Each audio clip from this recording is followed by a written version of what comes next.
Hello, this is Sandy, and I'm back at my Babylock Solaris, having fun. The other day I was working on some edge-to-edge quilting on the gnome Halloween quilt. And I did actually finish that quilt. I ended up doing 25 hoopings in under 3 hours. So I thought that was pretty good.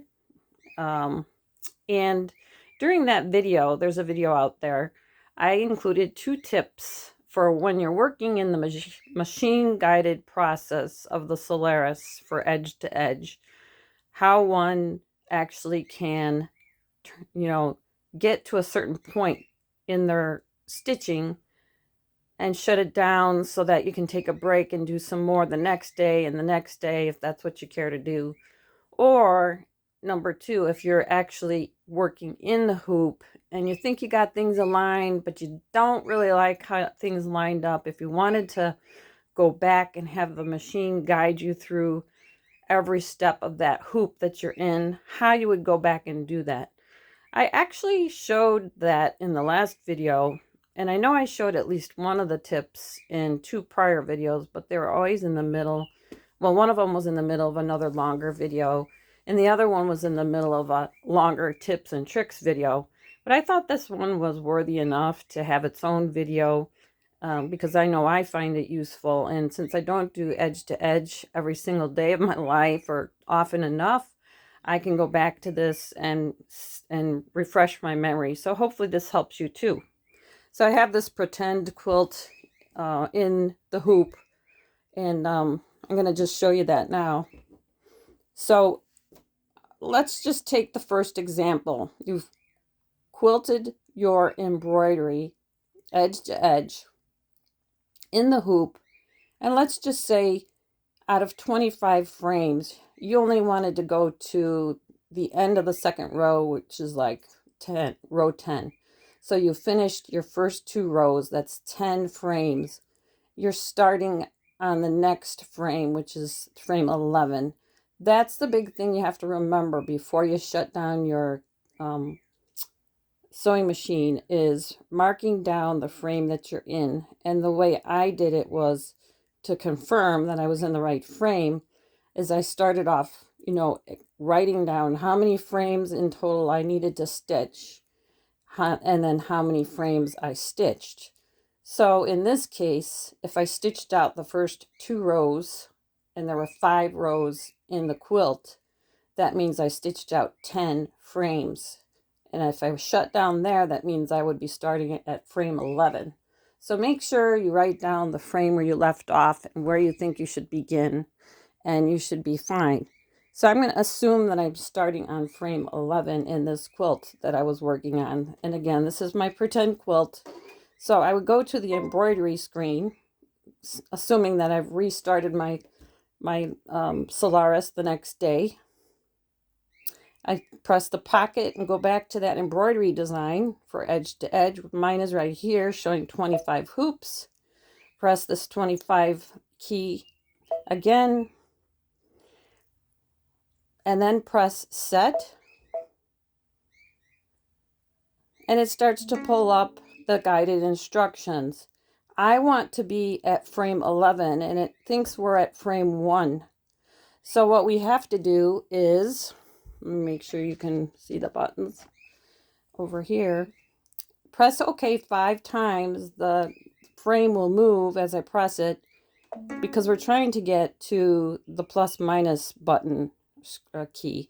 So this is number 2. I'm going to press OK. Then the frame moves. Then we press 3. Then we press 4. And then we press 5. So now I'm going to press this needle plus minus key, and you can see this segment here is where it will show you the frames. There's segments 1 through 25, or frames 1 through 25. And I'm going to press this until I see the number 11.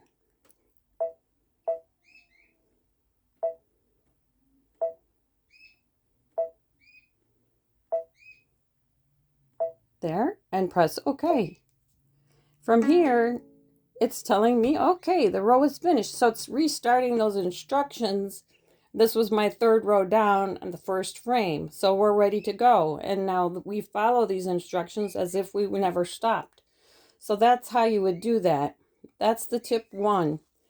The tip 2 is, how about when you're going through these screens and it's giving you these reminders about using the pattern keys, and then it moves it to the spot where you're going to move it, and you think that you've moved your fabric through okay and everything looks, you thought everything looked okay, so you press okay, and then it's giving you more screens about rotating, using the rotate key and the size key, and you press okay, and you move things around again, and then you're like, you know what, I don't like that. I would rather just go back to those first screens and have the option to move one of the initial settings that I had saved. So I press OK, and then I get to that next screen where the plus minus key is. And here, I'm still on segment 11. If I press minus, I go to 10. If I press forward, I go to 11. I press OK. Then I'm back at the beginning of frame 11 instructions. So that's all I really wanted to share with you. I found this to be very helpful. The other night when I was doing my edge to edge near the end, I was super tired. And I was kind of rushing through these screens, and I had to use this workaround often. I think, just to go over it, I was pressing OK. I wanted to get past those instructions. I moved things around. I would say I moved it here, then I moved it there, and I moved it left, I moved it right. Press OK, go to the next screen, and then I think I did like OK, and then OK. And it was ready to sew. And I was like, wait a minute, that's not right. So at this point, I just pressed the plus minus. I saw I was still in frame 11. I went back to 10. Then I'm going forward to 11. And I pressed OK.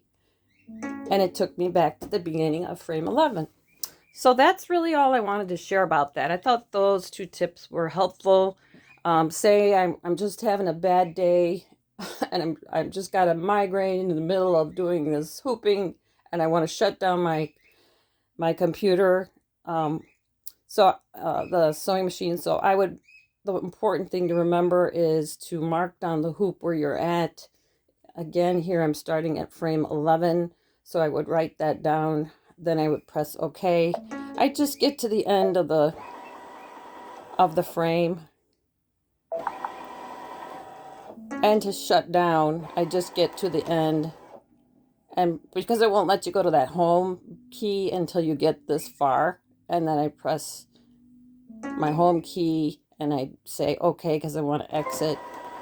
And then I would shut down my Solaris and then come back to it again the next day. So that's the workaround. Real quick tips. Just thought I'd share with you. Hope you enjoyed that. If you like what I'm doing, if you found this helpful, please give it a like, share it with a friend. We can all learn from each other. Write a comment and let me know if you think this is helpful. I hope you have a great day and enjoy sewing. It's such a fun hobby to have. And again, we can all learn together. Take care.